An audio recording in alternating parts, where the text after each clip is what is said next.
Voice of public ವೀಕ್ಷಕರಿಗೆ ನನ್ನ ಆತ್ಮೀಯ ಸ್ವಾಗತ. ಬೆಳ್ತಂಗಡಿಯ ಬಾವಿಯಲ್ಲಿ ಹೂತು ಹೋದ ಸತ್ಯ. ಸುಮಂತ್ ಸಾವಿನ ಸುತ್ತ ವದಂತಿಗಳ ವಿಷ ಗಾಳಿ.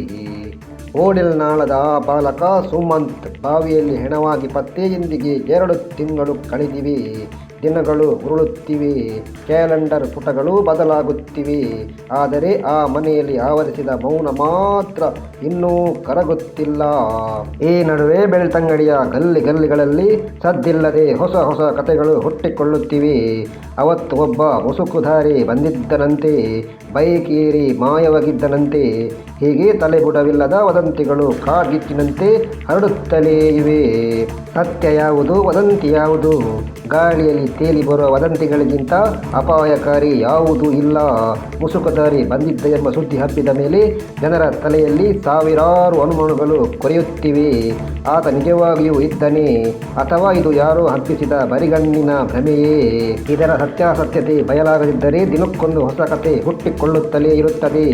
ಪೊಲೀಸರು ಹಗಲಿರಲು ಶ್ರಮಿಸುತ್ತಿರಬಹುದು, ಆದರೆ ಈ ವದಂತಿಗಳ ಪೆಡಂಭೂತವನ್ನು ಸಾಯಿಸದಿದ್ದರೆ ತನಿಖೆಯ ಹಳಿ ತಪ್ಪುವುದು ಗ್ಯಾರಂಟಿ. ಸತ್ಯ ಹೊರಬರಲಿ, ಇಲ್ಲದಿದ್ದರೆ ವದಂತಿಗಳೇ ಸತ್ಯವಾಗಿ ಅಟ್ಟಹಾಸ ಮೆರೆಯುತ್ತವೆ. ಅನಾಥವಾಯಿತೆ ಸುಮಂತ್ ಕೇಸು. ಯಾವಾಗಲೂ ಹಾದಿ ಬೀದಿಯಲ್ಲಿ ಅಬ್ಬರಿಸುವ ಸಂಘಟನೆಯ ನಾಯಕರು ಈಗ ಎಲ್ಲಿ ಹೋದರು? ಸ್ಟೇಜ್ ಏರಿ ಮೈಕ್ ಹಿಡಿದು ಆರ್ಭಟಿಸುವ ಜನಪ್ರತಿನಿಧಿಗಳಿಗೆ ಆ 15ರ ಹರೆಯದ ಹುಡುಗನ ಸಾವು ಈಗ ಮರೆತು ಹೋಯಿತೇ. ಮತ ಹಾಕುವಾಗ ನೆನಪಾಗುವ ಜನ ಇಂತಹ ಸಾವುಗಳಾದಾಗ ಅನಾಥರಾಗಿ ಬಿಡುತ್ತಾರೆ. ಯಾವ ಸಂಘಟನೆಗಳಿಗೂ ಈ ಬಡವನ ಸಾವಿನ ಬಗ್ಗೆ ಆಸಕ್ತಿ ಇಲ್ಲ. ಯಾವ ನಾಯಕನಿಗೂ ಈ ಕುಟುಂಬದ ಕಣ್ಣೀರು ಕಾಣುತ್ತಿಲ್ಲ. ಪ್ರತಿಭಟನೆಗಳಿಲ್ಲ, ಒತ್ತಾಯಗಳಿಲ್ಲ. ಅಂದ ಮೇಲೆ ಈ ವ್ಯವಸ್ಥೆ ತನ್ನಗೆ ಮಲಗಿಕೊಳ್ಳುವುದರಲ್ಲಿ ಅಚ್ಚರಿ ಏನಿಲ್ಲ. ಪ್ರಾಮಾಣಿಕ ತನಿಖೆ ನಡೆಯಲಿ. ಪೋಸ್ಟ್ ಮಾರ್ಟಮ್ ವರದಿಯಲ್ಲಿನ ಆ ಬ್ಲಂಟ್ ಇಂಜುರಿ ಸುಮ್ಮನೆ ಬಂದಿದ್ದಲ್ಲ. ಆ ಗಾಯಕ್ಕೂ ಸುಮಂತ್ ಬಾವಿಗೆ ಬಿದ್ದಿದ್ದಕ್ಕೂ ಇರುವ ಕೊಂಡಿಯನ್ನು ಪೊಲೀಸರು ಬೆಸೆಯಬೇಕಿದೆ. ಯಾರನ್ನು ದೂಷಿಸುವುದು ಬೇಡ. ಆದರೆ ಆ ದಿನ ಮುಂಜಾನೆ ನಡೆದಿದ್ದೇನು ಎಂಬ ಸತ್ಯ ಸಮಾಜದ ಮುಂದೆ ಬರಲೇಬೇಕು.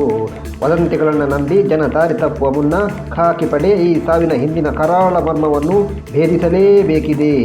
ಬೆಳ್ತಂಗಡಿಯ ಮಣ್ಣಿನ ಮಗನ ಸಾವಿಗೆ ನ್ಯಾಯ ಸಿಗುತ್ತದೆ, ಅಥವಾ ಇದು ಕೇವಲ ಒಂದು ಫೈಲ್ ಆಗಿ ಧೂಳು ಹಿಡಿಯುತ್ತದೆ?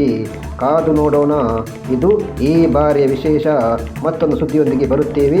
ಅಲ್ಲಿವರೆಗೆ ನನ್ನ ಪ್ರೀತಿಯ ನಮಸ್ಕಾರ.